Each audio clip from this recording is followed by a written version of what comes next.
ഭർത്തൃവീട്ടിൽ മകൾ സന്ധ്യയ്ക്ക് മാനസികവും ശാരീരികവുമായ പീഡനം നേരിടേണ്ടി വന്നിരുന്നുവെന്ന് അമ്മ കുറുമശ്ശേരി മാക്കോലി വീട്ടിൽ അല്ലി ഷാജി പറഞ്ഞു. 2013 സുഭാഷുമായുള്ള വിവാഹം നടന്നത്. ആദ്യകാലത്ത് നല്ല സമീപനമായിരുന്നെങ്കിലും പിന്നീട് ഭർത്താവും ഭർത്തൃമാതാവും ബന്ധുക്കളും സന്ധ്യയെ മാനസികമായി പീഡിപ്പിച്ചു തുടങ്ങി. ഇതുമൂലം അവൾ മാനസിക സമ്മർദ്ദത്തിലാണ് അവിടെ ജീവിച്ചിരുന്നത്. എല്ലാത്തിനും കുറ്റപ്പെടുത്തി സന്ധ്യയെ മാനസികമായി തളർത്തി, ശാരീരികമായും ഉപദ്രവിച്ചിരുന്നു, അല്ലി പറഞ്ഞു.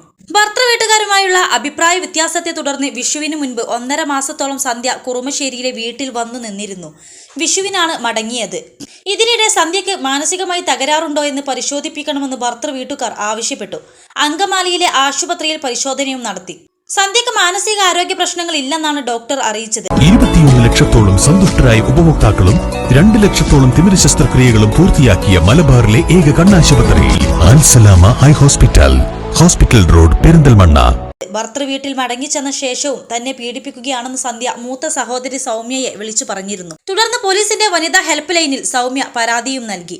ഭർത്തൃവീട്ടിൽ സന്ധ്യ നേരിട്ട പീഡനങ്ങളെക്കുറിച്ച് അന്വേഷണം നടത്താൻ നിയമ നടപടി സ്വീകരിക്കുമെന്ന് അമ്മ അല്ലി പറഞ്ഞു. തിങ്കളാഴ്ച വൈകിട്ട് 3:30 സുഭാഷ് വിളിച്ചു പറഞ്ഞപ്പോഴാണ് കുട്ടിയെയും കൊണ്ട് സന്ധ്യ പോന്നിട്ടുണ്ടെന്ന് അറിഞ്ഞതെന്ന് അല്ലി പറഞ്ഞു. രാത്രി 7-നാണ് ഓട്ടോയിൽ വീട്ടിലെത്തിയത്. കുട്ടി കൂടെയില്ലായിരുന്നു. ചോദിച്ചപ്പോൾ കുട്ടിയെ ആലുവയിൽ ബസ്സിൽ വെച്ച് കാണാതായെന്നാണ് പറഞ്ഞത്. തുടർന്ന് ബന്ധുക്കൾ കുട്ടിയെ കാണാനില്ലെന്ന് കാണിച്ച് സ്റ്റേഷനിൽ പരാതി നൽകി.